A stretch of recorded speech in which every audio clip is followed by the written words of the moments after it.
मैंने इस ताकत को अनुभव किया है।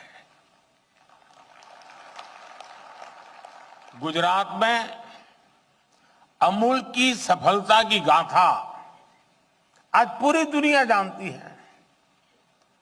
हम सब दुनिया भर के बाजार में पहुंच चुके लिज्जत पापड़ के बारे में भी जानते हैं।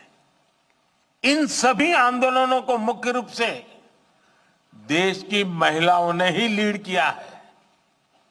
आज देश में भी डेयरी और कृषि में सहकार से किसान जुड़े हैं। उनमें करोड़ों की संख्या में महिलाएं ही है। महिलाओं के इसी सामर्थ्य को देखते हुए सरकार ने भी सहकार से जुड़ी नीतियों में उन्हें प्राथमिकता दी है। आप जानते हैं कि हाल में ही multi state cooperative society act में सुधार लाया गया है।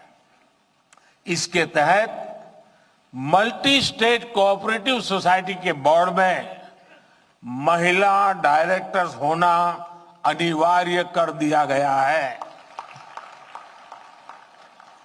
हमारे देश में संसद में अगर नारी शक्ति वंदन अधिनियम पास होता है तो बहुत चर्चा होती है, लेकिन ये उतनी ही ताकत वाला बड़ा महत्वपूर्ण कानून हमने बनाया है, लेकिन बहुत कम लोग उसकी चर्चा करते हैं।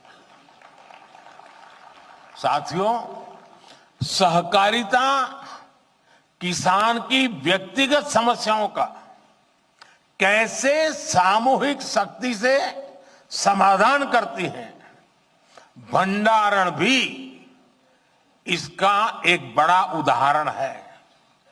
हमारे यहां भंडारण से जुड़े इंफ्रास्ट्रक्चर के अभाव में किसानों को बहुत नुकसान उठाना पड़ता था। पिछली सरकारों ने कभी इस जरूरत पर उतना ध्यान ही नहीं दिया, लेकिन आज सहकारी समितियों के जरिए इस समस्या का हल किया जा रहा है। दुनिया की ये अपने आप में बहुत बड़ी बात है। दुनिया की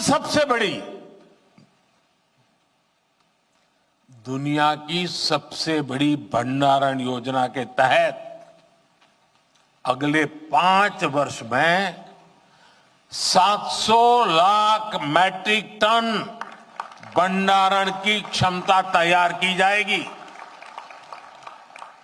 इस अभियान में 1.25 लाख करोड़ रुपए से ज्यादा का खर्च आएगा। इस योजना के पूरा होने पर हमारे किसान अपने उत्पादों को अपनी जरूरत के मुताबिक भंडारण में रख करके स्टोर कर पाएंगे। उन्हें बैंकों से ऋण लेने में भी आसानी होगी और वो सही समय पर, जब उनको ठीक लगे कि हां अब माल बेचने के लिए बाजार ठीक है, सही समय पर अपने उत्पाद को बाजार में ले जाकर बेच भी पाएंगे। साथियों, विकसित भारत के लिए भारत की कृषि व्यवस्थाओं का आधुनिकीकरण भी उतना ही जरूरी है। हम कृषि क्षेत्र में नई व्यवस्थाएं बनाने के साथ ही पैक्स जैसी सहकारी संस्थाओं को नई भूमिकाओं के लिए तैयार कर रहे हैं। ये समितियां अब प्रधानमंत्री जन औषधि केंद्र का भी काम कर रही है। इनके द्वारा हजारों प्रधानमंत्री किसान समृद्धि केंद्र भी संचालित हो रहे हैं। हमने सहकारी समितियों को पेट्रोल और डीजल के रिटेल आउटलेट में भी बदला है। कई समितियां पर एलपीजी सिलेंडर भी मिलने लगे हैं। कई गांवों में पैक्स पानी समितियों की भूमिका भी निभा रही है। यानी पैक्स की ऋण समितियों की उपयोगिता भी बढ़ रही है, उनकी आय के साधन भी बढ़ रहे हैं। यही नहीं, सहकारी समितियां अब कॉमन सर्विस सेंटर के तौर पर गांवों में सैकड़ों सरकारी सुविधाएं भी दे रही है। अब कंप्यूटर के जरिए ये समितियां टेक्नोलॉजी और डिजिटल इंडिया से जुड़े अवसरों को और बड़े स्तर पर किसानों तक पहुंचाएगी। इससे ग्रामीण क्षेत्र में युवाओं के लिए रोजगार के नए अवसर भी बनेंगे। साथियों, विकसित भारत के संकल्प की सिद्धि, इसके लिए मैं आप सभी की भूमिका, सहकारी संस्थाओं की भूमिका का महत्व बहुत ज्यादा है, इस बात को समझता हूं। इसलिए आप सभी से मेरी अपेक्षा भी कुछ ज्यादा है। और आखिरकार अपेक्षा तो उन्हीं से होती है जो करते हैं। जो नहीं करते उनसे अपेक्षा कौन करेगा?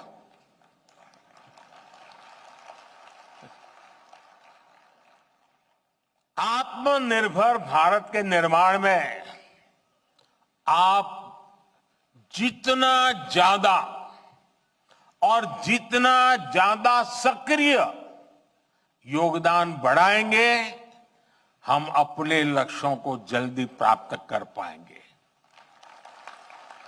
आत्मनिर्भर भारत बनाए बिना विकसित भारत बनाना संभव नहीं है।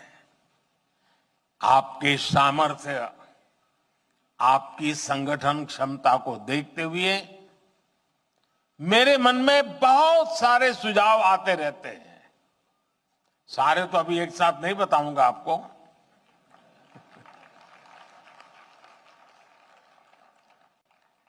लेकिन कुछ मैं इशारा करना चाहता हूं। जैसे मेरा सुझाव है कि हमारी कोऑपरेटिव एक लिस्ट बनाए कि कौन कौन सी चीजें ऐसी हैं जो आज हम बाहर से लाते हैं, विदेशों से लाते हैं,